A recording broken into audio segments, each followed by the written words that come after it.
आज हम लोग पढ़ेंगे बेलन। कल हम लोग पढ़े थे शंकु, आज हम लोग पढ़ेंगे बेलन। बेलन क्या होता है देखेंगे। ये बेलन होता है, बेलन में ये त्रिज्या होती है और ये भी त्रिज्या होती है, जो इसको कहते हैं आधार बोला जाता है, और ये इसकी ऊंचाई होती है।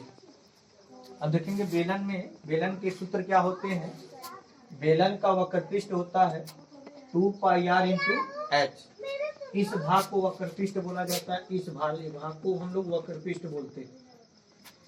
बेलन का आयतन, इसके अंदर वाले टोटल भाग को हम लोग कहते हैं आयतन।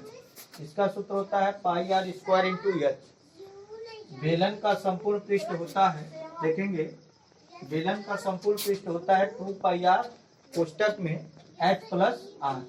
अब देखेंगे संपूर्ण पृष्ठ अंदर और बाहर को लेकर जो है संपूर्ण पृष्ठ बोला जाता है। बेलन के आधार का क्षेत्रफल देखेंगे, बेलन का ये आधार होता है और इसका जो क्षेत्रफल होता है πr स्क्वायर होता है। अब हमने एक उदाहरण दिया है जिसमें लिखा गया है एक बेलन के आधार की त्रिज्या 7 सेमी है और ऊंचाई 10 सेमी है, तो बेलन का वक्रपृष्ठ, आयतन और संपूर्ण पृष्ठ ज्ञात कीजिए।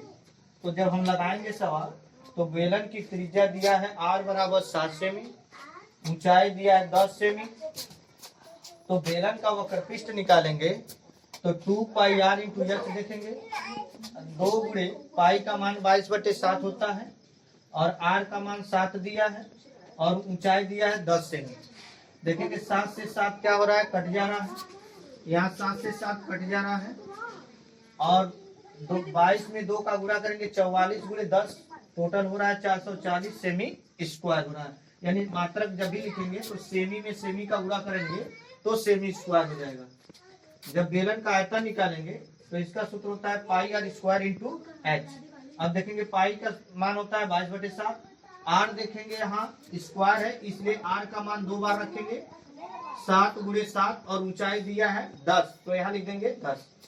तो जब रखेंगे तो पाई से 7 से यहाँ 7 कट जा रहा है, 22 में 7 से गुणा करेंगे तो 154 हो जाएगा, पुनः ये 10 से गुणा कराएंगे तो आ जाएगा 1540 सेमी क्यूब। आयतन को जब भी निकालेंगे तो सेमी गुणे सेमी गुणे सेमी सेमी क्यूब हो जाएगा।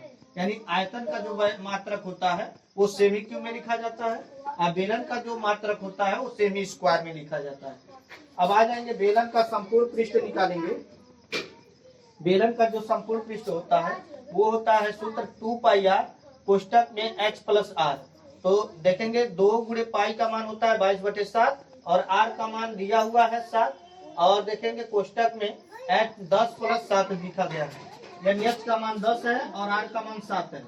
तो यहाँ से देखेंगे 7 से 7 कट गया, 22 × 2 = 44 हो गया, 10 में 7 जोड़ दिए 17 हो गया। जब गुणा कर रहे हैं तो आ जा रहा है 748 सेमी स्क्वायर। क्योंकि यहाँ पर भी देखेंगे सेमी है और सेमी है, तो जब सेमी में सेमी का गुणा कराएंगे तो सेमी स्क्वायर हो जाएगा।